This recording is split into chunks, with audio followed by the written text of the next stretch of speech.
Hello everyone. तो हम लोग आज हमारी केमिकल रिएक्शन इक्वेशन की लेक्चर थर्ड है। अगर जो बच्चे अगर नहीं देखे हो फर्स्ट लेक्चर और सेकेंड लेक्चर तो Bansal classes Aligarh YouTube channel पर जाकर उसे आप देख सकते हैं। पिछले क्लास में हम लोग अब तक 2 लेक्चर में केमिकल रिएक्शन के बारे में पढ़ चुके हैं। फिजिकल और केमिकल चेंज में क्या डिफरेंस है उसे हम लोग ट्रिक्स के माध्यम से हम लोग देखे हैं। फिर हम लोग ने देखा है कैरेक्टरिस्टिक्स ऑफ केमिकल रिएक्शन के बारे में कैरेक्टरिस्टिक्स पढ़े हैं। टोटल 5 प्रॉपर्टीज़ के बारे में पढ़े हैं। ठीक है, तो कुछ बहुत सारे एग्जाम्पल भी हम लोग देखे हैं केमिकल रिएक्शन से रिलेटेड। एक्सोथर्मिक रिएक्शन क्या होता है, इंडोथर्मिक रिएक्शन क्या होता है, ये सब हर कुछ जाने हैं। ये जीएसटी सीपी ये क्या है, ट्रिक है जिससे आप कैरेक्टरिस्टिक्स याद कर सकते हैं किस केमिकल रिएक्शन का। ठीक है, तो आज हम लोग केमिकल इक्वेशन से स्टार्ट करते हैं। अगर जो भी बच्चे अब तक अगर लेक्चर नहीं देखा हो तो आप लेक्चर 1 लेक्चर 2 देख सकते हैं। ठीक है, चलिए तो अब हम लोग स्टार्ट करते हैं केमिकल इक्वेशन। ठीक है, हम लोग केमिकल रिएक्शन जान चुके हैं। केमिकल रिएक्शन क्या होता है, one or more substances changes into new substances. नया सब्सटेंसेज में चेंज होता है जिसका केमिकल प्रॉपर्टी चेंज होता है। चेंज कैसा होता है, परमानेंट होता है। हम जान चुके हैं केमिकल रिएक्शन में केमिकल चेंज होता है और केमिकल चेंज का हर एक प्रॉपर्टी हम लोग जान चुके हैं। ठीक है, चेंज के बारे में एनर्जी का इन्वॉल्वमेंट हो सकता है। एनर्जी अगर रिलीज होता है उसे एक्सोथर्मिक कहते हैं, अगर एनर्जी अप्लाइड करते हैं तो उसे हम इंडोथर्मिक कहते हैं। ठीक, ये सभी हम लोग जान चुके हैं, आप लोग देख लीजिएगा। तो आज हम लोग स्टार्ट करते हैं केमिकल इक्वेशन क्या होता है। The symbolic representation of chemical reaction in terms of symbols and formula of reactant and the products which will give idea about true chemical change। आप लोग को हम बता चुके हैं केमिकल रिएक्शन में क्या होता है, रिएक्टेंट होता है और प्रोडक्ट होता है। रिएक्टेंट क्या होता है, जो रिएक्शन में भाग लेता है।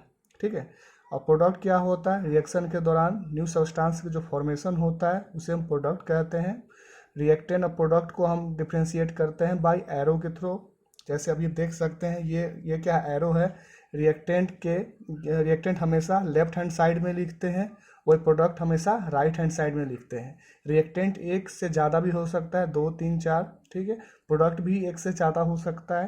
ठीक है, तो यही क्या होता है, इस केमिकल इक्वेशन क्या होता है, जब हम सिंबॉलिक रिप्रेजेंटेशन केमिकल रिएक्शन को हम सिंबल से फार्मूला से हम जब रिप्रेजेंट करते हैं, रिएक्टेंट को जब हम सिंबल फार्मूला से हम लिखते हैं उसी इक्वेशन को क्या बोलते हैं, केमिकल इक्वेशन। ठीक है, जैसे ये क्या है आपका इसका सिंबॉलिक फार्मूला है। फेरस सल्फेट को हम FeSO4 से डिनोट करते हैं।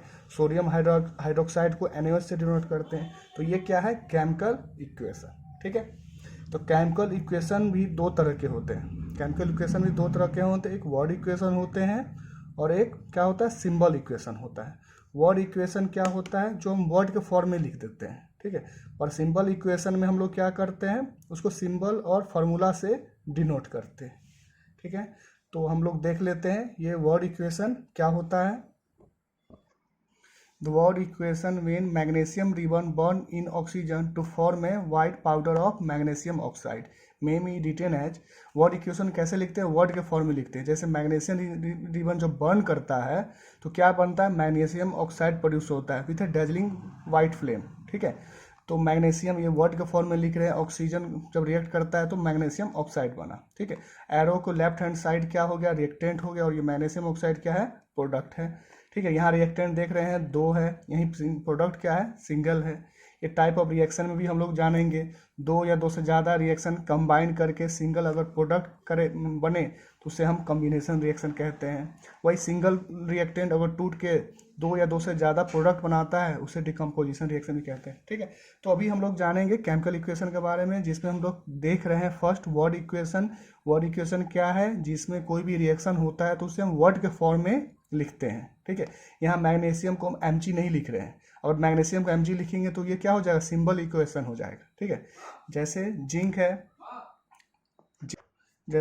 है, जिंक हाइड्रोक्लोरिक एसिड के साथ रिएक्ट करता है तो जिंक क्लोराइड बनता है प्लस हाइड्रोजन गैस बनती है। ठीक है, तो यहाँ हम वर्ड के फॉर्म में लिख रहे हैं।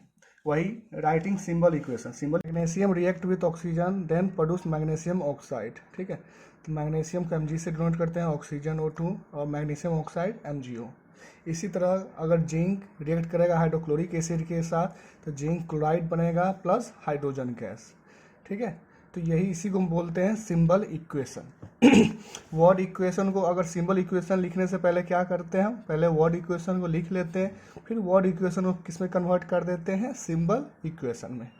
ठीक है, तो अब नेक्स्ट पढ़ना है मुझे making a chemical equation more informative. Chemical equation को और भी ज़्यादा इन्फॉर्मेटिव कैसे करेंगे हम, तो क्या करेंगे हम उसमें, writing symbols of physical states. अगर मान लीजिए किसी केमिकल रिएक्शन में अगर रिएक्टेंट या प्रोडक्ट भाग ले रहा है, उसमें रिएक्टेंट प्रोडक्ट क्या करेंगे, उसके फिजिकल स्टेट को हम लिख देंगे। अगर मान लीजिए कोई सॉलिड है तो एस शॉर्ट फॉर्म में एस लिख देंगे, लिक्विड है तो एल लिख देंगे, गैसेज है तो जी लिख देंगे, या एक्वस सोल्यूशन है तो ए क्यू लिख देंगे। ठीक है, एक्वस सोल्यूशन क्या होता है, तो सोल्यूशन जिसमें सॉल्वेंट क्या होता है, वाटर होता है। ठीक है, उसे एक्वस सॉल्यूशन कहते हैं। अगर मान लीजिए ऐसा सॉल्यूशन जिसमें सॉल्वेंट वाटर ना हो तो उसे हम नॉन एक्वस सॉल्यूशन कहते हैं। ठीक है, तो सॉल्वेंट वाटर ना हो तो उसके जगह पे हम क्या लेते हैं, कार्बन डाइसल्फाइड लेते हैं, कार्बन टेट्राक्लोराइड लेते हैं। ठीक है, फिर आपका ये अल्कोहल भी लेते हैं। ठीक है, तो ऐसा सोल्यूशन को नॉन एक्वस कहेंगे, पर यहाँ क्या है, एक्वस सोल्यूशन, तो इसे हम ए क्यू से डिनोट करेंगे। ठीक है, तो ये केमिकल इक्वेशन को हम सिंबल से डिनोट करेंगे, इसका फिजिकल स्टेट से डिनोट करेंगे, जिससे मुझे पता चल जाए। जैसे ये आपका ये रिएक्शन जो है केमिकल इक्वेशन इन्फॉर्मेटिव नहीं है, मुझे बताना पड़ेगा जिंक का स्टेट कौन सा है, सॉलिड है। ठीक है, तो ये आपको बताना, हाइड्रोजन यहाँ गैस है, तो स्टेट बताना पड़ेगा, जिससे मुझे पूरी केमिकल इक्वेशन के थ्रू मुझे पता चल जाए, जानकारी आ जाए कि किसकी कौन सी रिएक्टेंट में जो भाग लिया उसका स्टेट क्या है, प्रोडक्ट में जो ओवरऑल बन रहा है रिएक्शन के दौरान उसका स्टेट क्या है। ठीक है, नेक्स्ट है indicate the gas evolve in the reaction by an arrow pointing upwards. अगर मान लीजिए केमिकल रिएक्शन के थ्रू अगर गैस बन रहा है तो गैस को हम किस तरह से डिनोट करेंगे, ये एरो को अपवर्ड की तरफ पॉइंट इन करेंगे, जिससे मुझे ये पता चल जाएगा गैस इवॉल्व हो रहा है। ठीक है, represent the precipitate is form in the reaction by an arrow pointing downwards और by using the abbreviation PPT. अगर मान लीजिए रिएक्शन के दौरान प्रेसिपिटेट बन रहा है, आपको बता चुके हैं प्रेसिपिटेट रिएक्शन के थ्रू भी, या केमिकल इक्वेशन आपको बता चुके हैं। प्रेसिपिटेट क्या है, प्रेसिपिटेट क्या होता है, इनसॉल्युबल सब्सटेंस होता है। जब दो ठो सॉल्युबल सब्सटेंस को अगर हम एक्वस सॉल्यूशन को दो ठो सॉल्युबल को अगर हम मिक्स करते हैं तो एक इनसॉल्युबल सब्सटेंस बनता है। ठीक है, उसी को हम प्रेसिपिटेट कहते हैं। इनसॉल्युबल सब्सटेंस क्या होता है, सॉलिड स्टेट में फॉर्म में होता है। ठीक है, इससे रिलेटेड हम लोग पिछले क्लास में हम लोग इसका एग्जाम्पल भी देखे थे। ठीक है, तो अगर प्रेसिपिटेट बनता है तो इसको किस तरह से डिनोट करेंगे, ये एरो को हम डाउनवर्ड की तरफ पॉइंट करेंगे। वही अपवर्ड की तरफ हम लोग किसको किए थे, गैस। अगर गैस इवॉल्व हो रहा है तो पॉइंटिंग अपवर्ड्स, वही प्रेसिपिटेट बन रहा है तो पॉइंटिंग डाउनवर्ड्स। ठीक है, या शॉर्ट फॉर्म में हम इसे पीपीटी लिखते हैं। ठीक है, तो इसे याद रखिएगा, प्रेसिपिटेट बनेगा डाउनवर्ड, वही गैस बनेगा अपवर्ड। अगर हर एक रिएक्टेंट का जो भी फिजिकल स्टेट होगा, सॉलिड, लिक्विड, गैस या एक्वस, तो इसे हम डिनोट कर देंगे। नेक्स्ट है mention the actual heat evolve in the exothermic reaction by plus sign. मान लीजिए अगर किसी केमिकल रिएक्शन में अगर उसको हम किस तरह से पता चलेगा कि एनर्जी का इन्वॉल्वमेंट है, एनर्जी रिलीज हो रहा या एनर्जी को हम अप्लाइड कर रहे हैं। ठीक है, आपको ये भी बता चुके हैं किसी केमिकल रिएक्शन और एनर्जी रिलीज हो रहा है उसे एक्सोथर्मिक कहते हैं, वही एनर्जी एब्जॉर्ब कर रहा है तो एंडोथर्मिक रिएक्शन है। तो इसको केमिकल इक्वेशन में कैसे रिप्रेजेंट करेंगे, मान लीजिए केमिकल इक्वेशन क्या है, जिससे हर एक जानकारी आपको पता चल जाए, उसका फिजिकल स्टेट पता चल जाए, रिएक्शन में कौन सा कैटालिस्ट का यूज किए हुए हैं, एनर्जी का इन्वॉल्वमेंट है तो एनर्जी अप्लाइड कर रहे हैं या एनर्जी रिलीज हो रहा है, हर एक चीज़ पता चल जाए। ठीक है, तो वही अगर गैस इवॉल्व हो रहा है तो किस तरह से डिनोट करेंगे, वही प्रेसिपिटेट इन्वॉल्व हो रहा है किस तरह से डिनोट करेंगे। ठीक है, तो यही हुआ कि इसमें अगर मान लीजिए एनर्जी को हम अप्लाई कर रहे हैं, absorb in the endothermic reaction by negative sign on the product side. Mention the actual heat involve in the exothermic reaction by plus sign and heat absorb in the endothermic reaction by negative sign on the product side. अगर मान लीजिए reaction exothermic reaction है, मतलब exothermic reaction क्या होता है, heat क्या होता है, रिलीज होता है, तो उस वहाँ हम क्या करेंगे, प्लस साइन लिख रिप्रेजेंट करेंगे कहाँ, प्रोडक्ट साइड में। वही एंडोथर्मिक रिएक्शन है, एंडोथर्मिक रिएक्शन क्या होता है, जहाँ हीट अप्लाइड करते हैं वहाँ हम उस केमिकल इक्वेशन में क्या करेंगे, हम निगेटिव साइन देंगे। निगेटिव साइन कहाँ देंगे, प्रोडक्ट साइड में देंगे, ठीक है। ध्यान रखिएगा, मिस मत कीजिएगा। जहाँ एनर्जी रिलीज हो रहा है उसे हम एक्सोथर्मिक रिएक्शन कहते हैं। तो क्या करते हैं, वहाँ एनर्जी को क्या करते हैं, हम प्रोडक्ट साइड में पॉजिटिव साइन से देते हैं, ठीक है। ये एग्जाम्पल है, burning of coal, CO2 plus energy release हो रहा है, इसे हम एक्सोथर्मिक रिएक्शन कहते हैं। यहाँ हम क्या कर पॉजिटिव साइन दे रहे हैं, ठीक है। वही नाइट्रोजन ऑक्सीजन बन के नाइट्रिक ऑक्साइड बन रहा है, ठीक है। तो ये केमिकल रिएक्शन कैसा है, एंडोथर्मिक रिएक्शन। कैसे समझेंगे, क्योंकि यहाँ एनर्जी क्या है, निगेटिव के फॉर्म में लिखे हुए हैं, ठीक है। नेगेटिव साइन तो एंडोथर्मिक, वही पॉजिटिव साइन तो एक्सोथर्मिक, ठीक है। इसे ध्यान रखिएगा। फिर हम लोग इसका जो है फेवरेबल कंडीशन, इसका नेक्स्ट 5 जानेंगे। अगर हम केमिकल इक्वेशन इंफॉर्मेटिव कैसे बनाएंगे, तो 5th कंडीशन क्या है, in some chemical reaction condition of temperature, pressure, catalyst etc are mentioned either above or below the arrow. किसी भी केमिकल रिएक्शन में हम लोग कंडीशन को मेंशन करेंगे। अगर टेम्परेचर इन्वॉल्व हो रहा है, कितना टेम्परेचर है, प्रेशर इन्वॉल्व हो रहा है, कितना प्रेशर है, कैटालिस्ट अगर इन्वॉल्व हो रहा है तो हम कैटालिस्ट को हम लिख देंगे। कि कहाँ लिखेंगे, उससे एरो पे, ठीक है। एरो कहाँ, एरो जो होता है क्या होता है, रिएक्टेंट प्रोडक्ट को क्या कर रहा है, डिफ्रेंशिएट करता है, ठीक है। तो इस एरो पे हम कोई भी कैटालिस्ट इन्वॉल्व हो रहा है या टेम्परेचर या प्रेशर, तो क्या करेंगे, यहाँ हम मेंशन कर देंगे। कैटालिस्ट क्या करता है, कैटालिस्ट का रोल होता है कि रिएक्शन को फास्ट कराना, ठीक है। ये रिएक्शन में भाग नहीं लेता है, पर रिएक्शन को क्या करता है, फास्ट, रिएक्शन फास्ट होती है इसके वजह से, ठीक है। तो are mention either above or below arrow head, मतलब ये जो एरो हेड है इसके आप एबव में या बिलो में मेंशन करते हैं। अगर कोई भी कैटालिस्ट रिएक्शन में भाग लेता है, या प्रेशर या कितना प्रेशर है, टेम्परेचर, ये हर कुछ एरो के में ऊपर या नीचे मेंशन कर देते हैं, ठीक है। तो ये आपका 5 था स्टेप। जैसे इसका हम एग्जांपल देखें, कार्बन डाइऑक्साइड रिएक्ट करता है वाटर के साथ, तो क्या बनता है, ग्लूकोज प्लस ऑक्सीजन, ठीक है।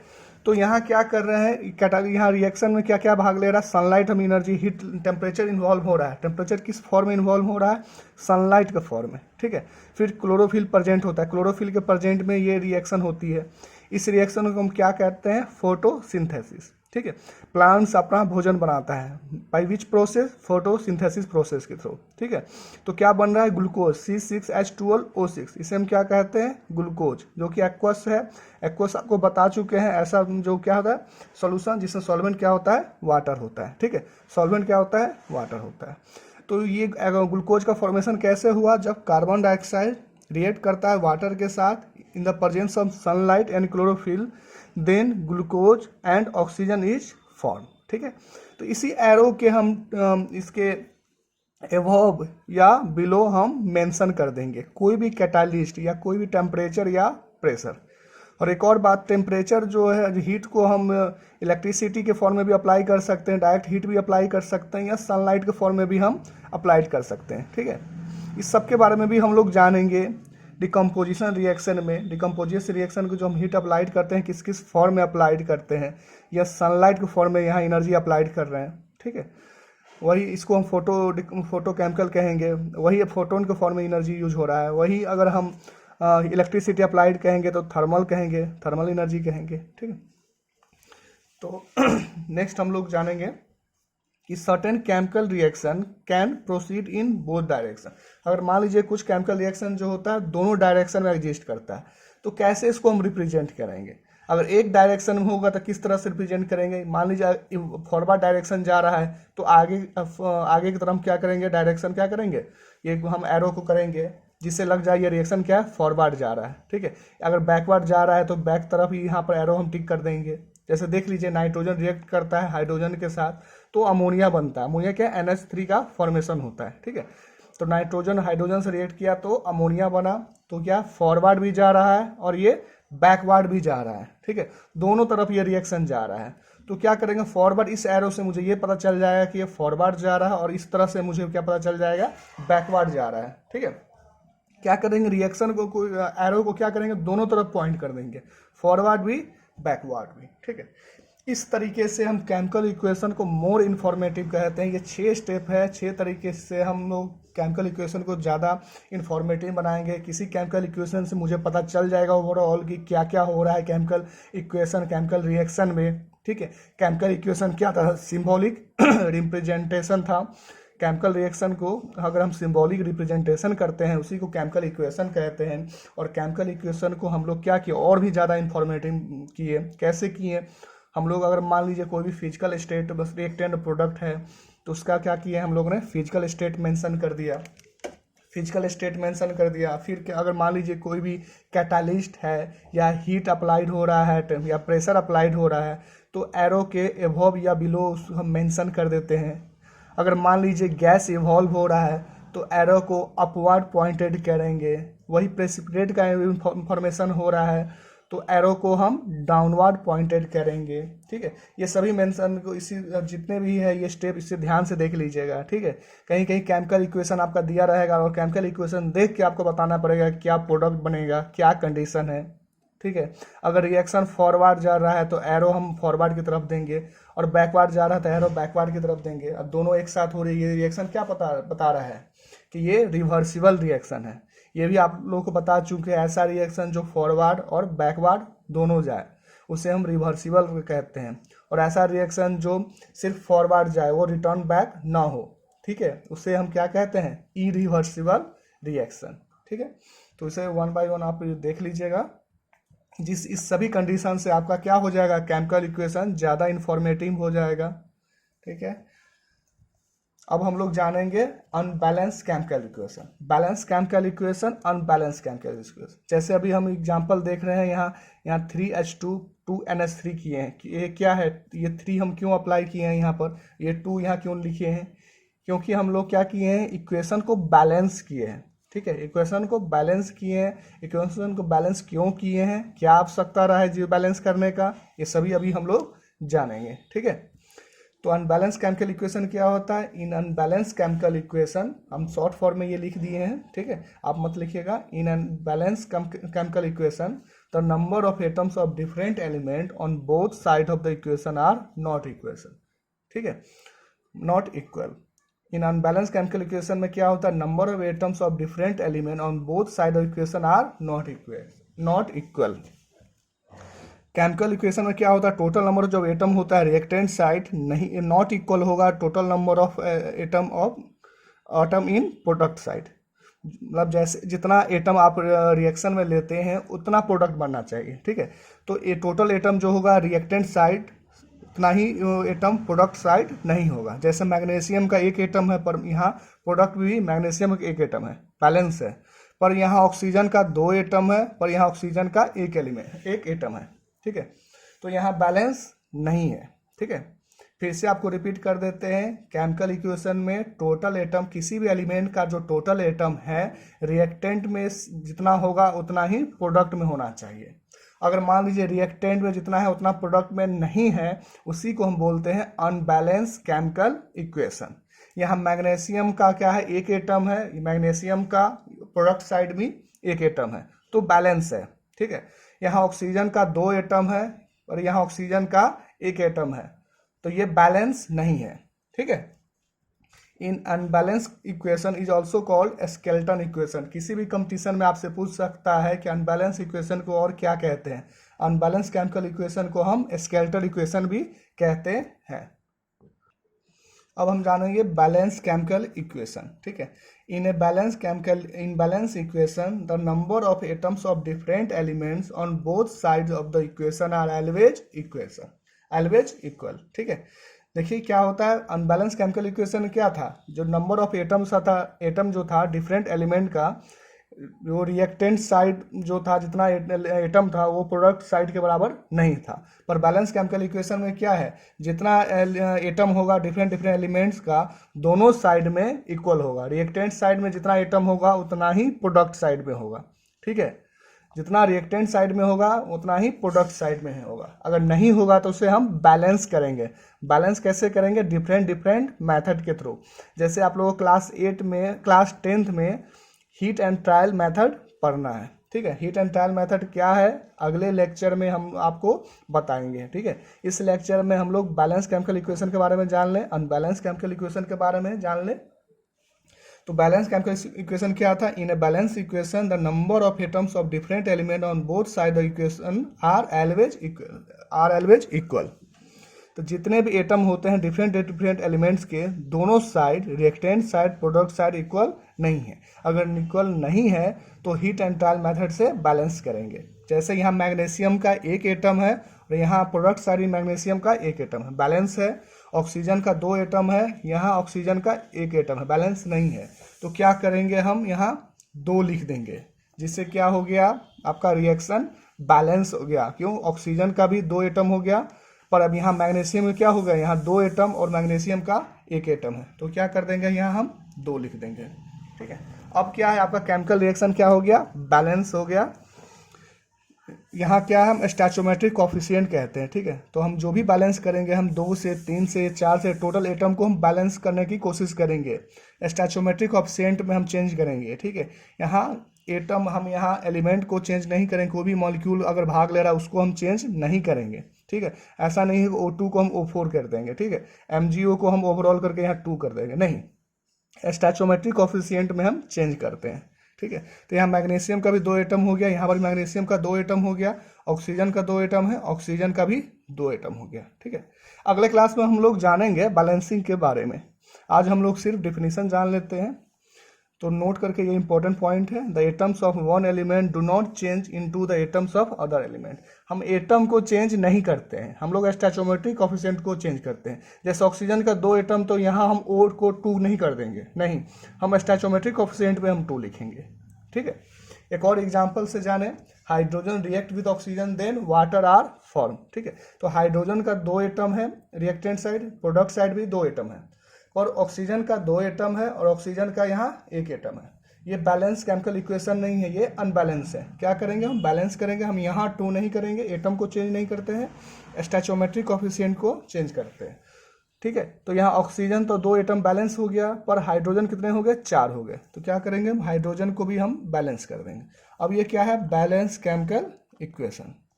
ठीक है, बैलेंस केमिकल इक्वेशन है। देखिए इंपॉर्टेंट पॉइंट है, the balancing of a chemical equation is essential और necessary to fulfil the requirement of law of conservation of mass. ठीक है, बैलेंसिंग जो केमिकल इक्वेशन का एजेंशियल होता है, नेसेसरी होता है टू फुलफिल करे the law of conservation of mass. Law of conservation of मास के बारे में क्लास 9 में आप पढ़ चुके हैं कि लॉ ऑफ कंजर्वेशन ऑफ मास क्या होता है।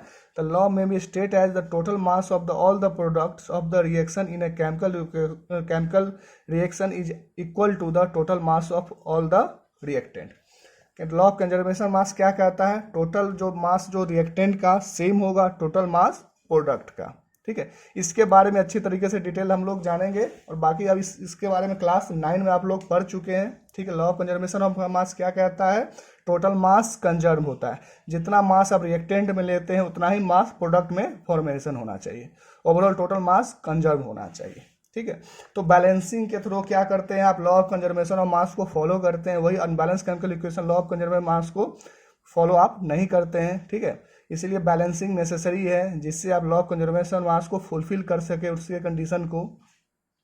ठीक है, तो आज के लिए बस इतना ही, और नेक्स्ट क्लास में हम लोग, नेक्स्ट लेक्चर में हम लोग बैलेंसिंग के बारे में जानेंगे और type of chemical reaction start करेंगे। ठीक है, और जो भी बच्चे अगर कुछ वीडियो स्टार्टिंग या नहीं देखे हैं तो आप लोग देख लीजिएगा, Bansal classes Aligarh YouTube channel में जाकर उसे सब्सक्राइब कीजिएगा और वहाँ लेक्चर से आप देख लीजिएगा। ठीक है, थैंक यू।